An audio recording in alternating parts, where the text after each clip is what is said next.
Hi everybody, this is Sean. Welcome back to my channel. Please help me out by pressing the thumbs up button, commenting, and sharing these videos, liking these videos. That helps me out so much. I greatly appreciate it. Especially when you share a video, it tells YouTube, hey, this is a video that's worthy of watching, and it's beneficial for everybody. So I really appreciate you guys doing that, and I'm asking you, if you're not, if you can please do that, especially with your coworkers. If you're a supervisor, you manage a security company, share this video. Because this video, let's face it, we're not getting into any politics. This is straight techniques. So, in about 3 or 4 months, I will be teaching a low light combat course that will be certified by California Post Peace Officer Standards and Training. It's been about 2 years, maybe a year and a half since I've completed a low light instructor course. And let's be real here. A lot of these firearm instructor courses that you take, a lot of them don't teach too much of low light. So for example, the NRA law enforcement course, I think I got maybe 5 hours of low light. That was a 40-hour course. The California Post law enforcement course, again, about 4 hours of low light because it basically replicates the NRA course.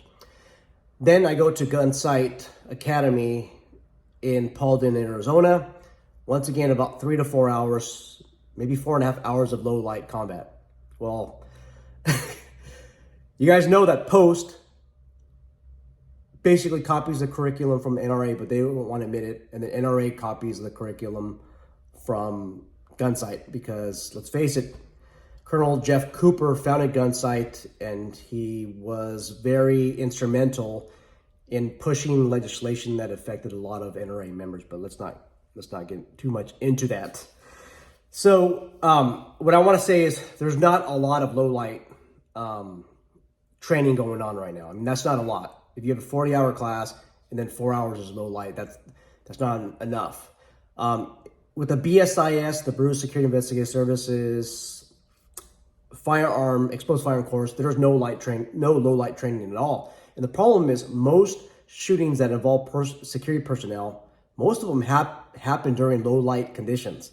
So it would only make more sense to get low light training. Now, also, lately I've been consulting with Randy from GVPS, Global Veterans, and we're going to be meeting for a 4.5 hour training block just so that I can get reacquainted and my people can get reacquainted with low light conditions and how to operate within. We were texting back and forth. We're on the phone talking about the better techniques. Today's video doesn't necessarily reflect our conversation. After I come back from training with Randy, I might have some other input that I would like to talk about in another video. But anyhow, white light. Okay, should we keep it on? We're going to keep it on, or we're going to keep it off. And that's a huge question that puzzles a lot of people. We know that the benefit is you get to illuminate your possible threat or an area of the unknown, and you're able to target identify, which is very important in the United States. You need to identify your target because if you make that mistake, it could be a legal mistake that you make, and you are more accountable in the United States of America than overseas. Whereas if you turn your light, if you keep it off, you do have the advantage of not projecting yourself as a target. I mean, let's face this, if it was pitch black in my recording area here and I turn on this light, you would know where my light source is at. Those of you who are on your cell phone during graveyard shifts, I get it, I understand, it gets boring, but you're putting that phone right next to your face, just like this. Or you're like, hopefully you're not like this. But if you're like this, any way you put it, you are illuminating your face and your vital areas. That's the area where the suspect, your assailant, is going to focus on. That's where the shots are most likely going to be landing, wherever that light source illuminates. Keep that in mind. This is not a whole course about low light.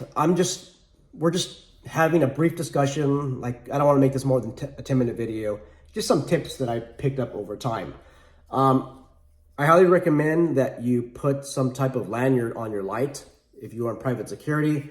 Reason being is just in case you have to handcuff, maybe you work for a security company that involves hands-on business, you can grab the person, go in your wrist lock, whatever it is, by having this on you.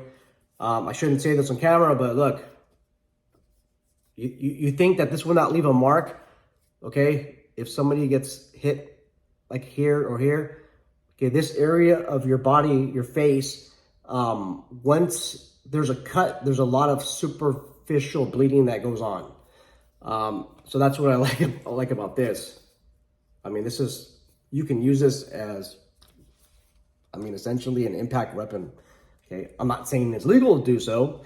Consult with your policy and consult with your state laws, and remember, it needs to be reasonable if you use force. Okay, onward. So have a lanyard. There's a technique that we're taught. It's taught all over the United States.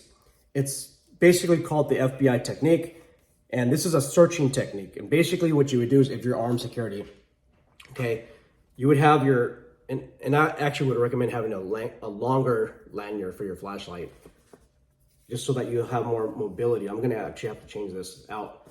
But let's just say you're searching, okay? This light source would go up high over here when you're searching, okay? The reason being is that when your assailant or the armed suspect, is looking to get shots on target on you, he's most likely going to focus on the light source. That's why you want to keep it up here. I do know that the NRA, I think, and California Post teaches this technique, putting the light source by your neck, but I just don't like it. I don't like it because you are projecting to this person that might be looking for you, that here, shoot here, aim here, here's my neck. But this is a very effective technique though, with searching. But I keep it up here, and what you do is you would search like this with your firearm, okay? So wherever your barrel goes, actually wherever your light goes, so should your barrel, okay? But you want to keep it about right here. For me, being an instructor on the range, I find it that a lot of students will illuminate a certain area of the target, but their barrel will not follow. And that's also a disadvantage. That's kind of like why this technique has some advantages. I mean, it's a lot more easier to index, as if you were up here. But it all takes a lot of training, okay? Wherever the barrel goes, so should the light, okay? This is called the FBI technique. This technique is highly recommended when you're searching like smaller barriers. So let's just say if you got some type of alarm call and you're required to respond, that's the policy.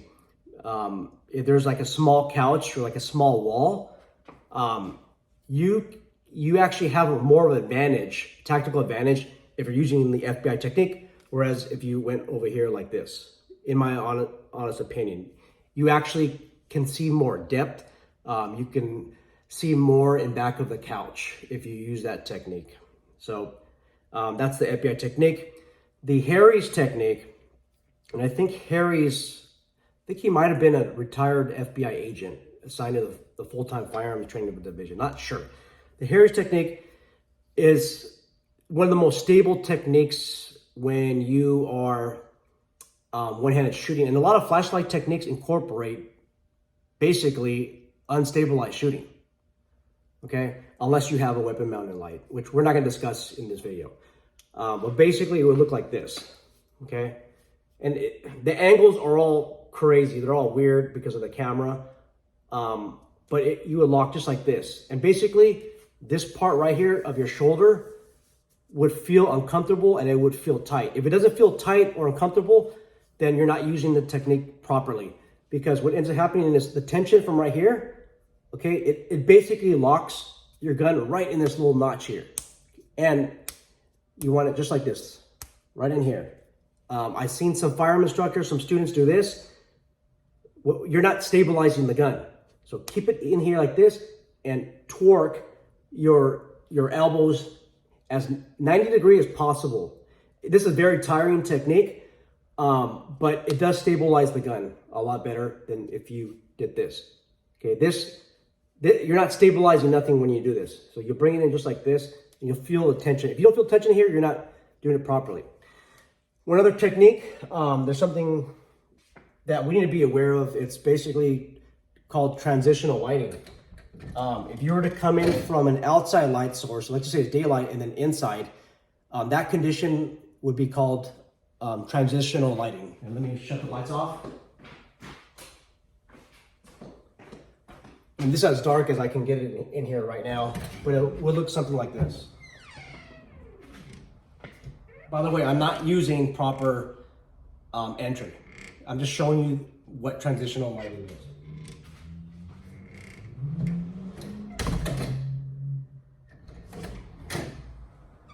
Okay, so you're outside, and then now you're coming to the inside. Your rods and your cones, which are photoreceptors in your eyes, they react differently than when you're outside, when there's a light source. When you go inside, everything is going to most likely be dark, and that's why even during day shift, we want to bring our light source. Okay, so that's all I got right now. I'm pretty sure after I'm finished with training with Randy over the week, we'll have more of a discussion. And if there's anything that I didn't learn, which that's probably the case, he's going to cover probably a lot that I haven't learned yet. We'll discuss it in this video. Thanks everybody for watching this video. Thank you for sharing the videos, and I'm looking forward to the dialogue. Take care. I'm out.